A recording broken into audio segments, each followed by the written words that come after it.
Comment చేయి. మేము బతుకమ్మ పేరుస్తున్నామండి, ఎట్ట పేరుస్తున్నాం యూట్యూబ్ యూట్యూబ్.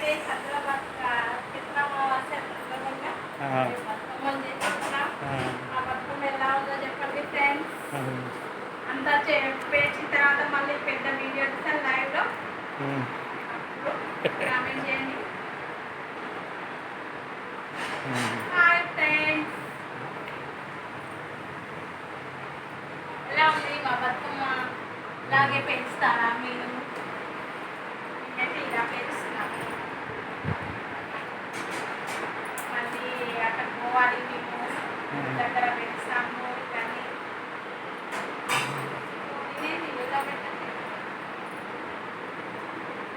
అయితే ప్రతి సంవత్సరం ఇలా మంచిగా బతుకమ్మను వేసుకొని మా ఇంటి దగ్గర ఉన్న రామాలయం దగ్గర అందరం బతుకమ్మ పాటలు పాడుతూ మంచిగా